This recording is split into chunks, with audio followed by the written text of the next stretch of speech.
गई महंगाई। नमस्कार, आप देख रहे हैं दिव्य हिमाचल टीवी और मैं हूं आपके साथ पल्लवी शर्मा। मैं आपके सामने फिर हाजिर हूं हिमाचल आज का मुद्दा लेकर। महंगाई की मार ने आम आदमी को निचोड़ कर रख दिया है। पेट्रोल पदार्थों की कीमतों में लगी आग से हिमाचल में पेट्रोल 110 रुपए लीटर तक पहुंच गया है। इस बीच खाने पीने के सामान में भी आग लग गई है।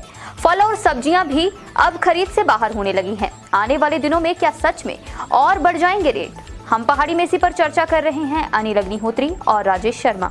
महंगाई मार गई। जी हाँ, महंगाई। राजेश, अब क्या लगता है आपको, महंगाई ऐसे ही चलती रहेगी क्या? तेल के दाम, हम पेट्रोकेमिकल की बात कर रहे हैं, पेट्रोल और डीजल की। जी राजेश, पेट्रोल तो शायद 110 टच करने को तैयार है ना? सही है। क्या कहें? देखिए, महंगाई ने एक तरह से आम आदमी को निचोड़ के रख दिया है। और अगर हम 3 महीने की बात करें, यानी कि जनवरी, फरवरी और मार्च की महंगाई दर के आंकड़े आ गए हैं अग्निहोत्री जी।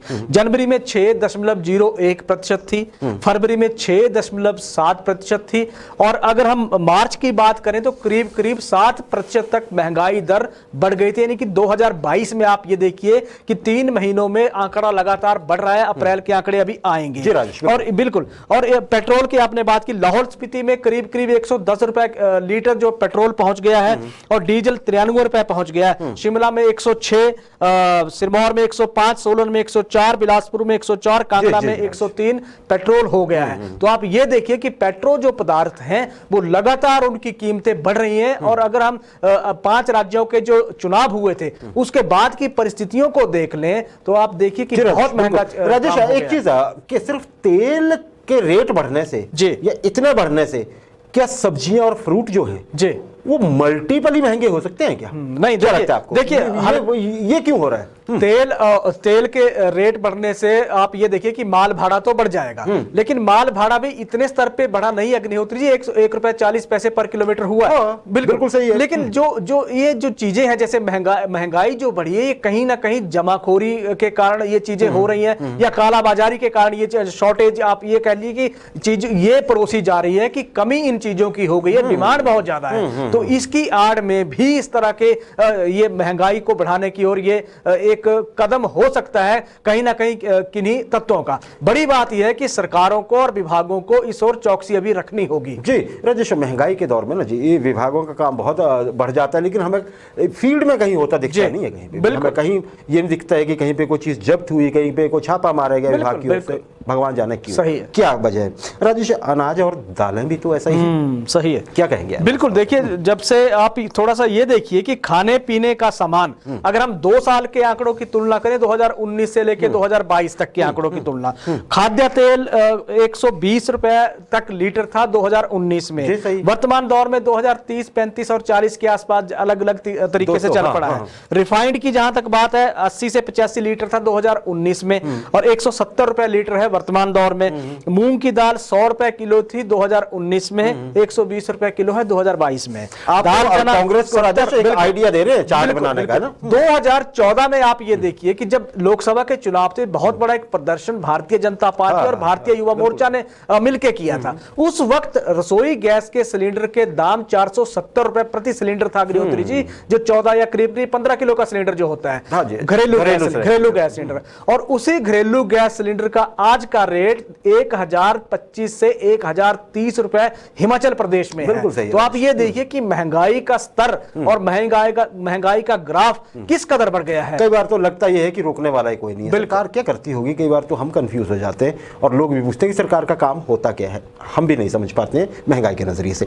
राजेश, राहत की बात एक और है। देखिए, हिमाचल की बात करें या चाहे पूरे देश की बात करें, सही है, एक बात कही जाती है कि, और ये वर्ल्ड इकोनॉमी में भी पढ़ाया जाता है कि हिमाचल में और पूरे देश में जो हमारी खेती है जी, वो बहुत बड़ा एक फैक्टर है हमारा। बिल्कुल। और वो निर्भर करती है मॉनसून पे। मानसून बहुत दूर नहीं है। गर्मी तो ऐसी है कि हमें लग रहा है कि जल्दी आ जाए, लेकिन खैर वो तो वक्त पे ही आता है। जैसे कि 1 मई को शायद केरला पहुंचता है, या 1 जून को राजेश, 1 जून को।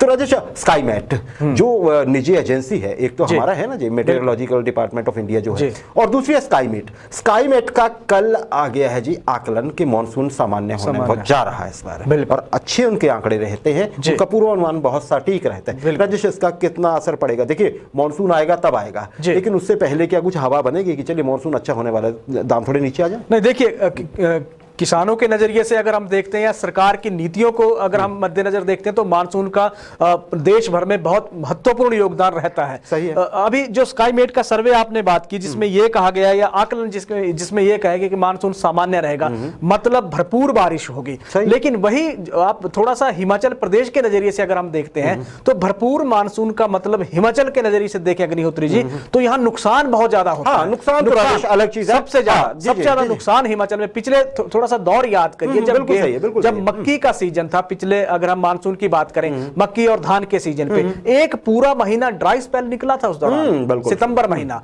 अभी आप सर्दियों की बात कर लीजिए, बहुत अच्छी इस बार गेहूं की फसल लगी थी, लेकिन जब पानी की सबसे ज्यादा जरूरत पड़ी या बारिश की जब सबसे ज्यादा जरूरत पड़ी तो अब 15 फरवरी के बाद और अप्रैल के आप देखिए आज की तारीख 13 अप्रैल को जोड़ लीजिए, बारिश कितनी बार हुई। जब बारिश की जरूरत होती है अगर तब बारिश हो जाए तो फिर तो खेती में वारे न्यारे हैं। राजेश, आगामी दिनों में अंतिम प्रश्न मेरा, क्या लगता है आपको महंगाई के नजरिए से कुछ घटता दिख रहा है आपको या ऊपर ही रॉकेट अप ही होगा? बिल्कुल, अभी क्योंकि तेल के रेट अगर हम देखें तो अभी नियंत्रण में नहीं है और जब तक नियंत्रण में नहीं होंगे तब तक एक चीज तो है कि माल भाड़ा लगातार बढ़ता जाएगा और दूसरा नजरिया ये हो जाएगा कि जिसमें दलील ये दी जाएगी कि पहली दलील तो ये दी जाती है अग्निहोत्री जी कि रूस और यूक्रेन का युद्ध लगा है, उस कारण कच्चे माल की सप्लाई हो नहीं रही है तो चीजें महंगी हो जाएगी स्वाभाविक रूप से। दूसरी सब्जियों की और फलों की भी है। बिल्कुल, दूसरी अभी राहत मिलने के आसार फिलहाल लग नहीं रहे हैं। जी जी जी जी, चलिए उम्मीद है फिर भी, लेकिन कुछ ना कुछ चमत्कार हो जाए, युद्ध ही रुक जाए, अगर युद्ध रुकने और तेल के दाम वैसे ही कम होने हो जाए। पर आम आदमी को वही आपके वही जो आपने कविता कार्यक्रम के शुरू में सुनाई थी है ना जी, कि माता जी को व्रत हो गया, पिताजी बाहर खा के आ गए क्योंकि खाने को कुछ है नहीं, बच्चों को खिलाने का बचा हुआ है, तो ऐसे ही बहाने बनाते हैं घर वाले, फिर बच्चे तो पालने हैं।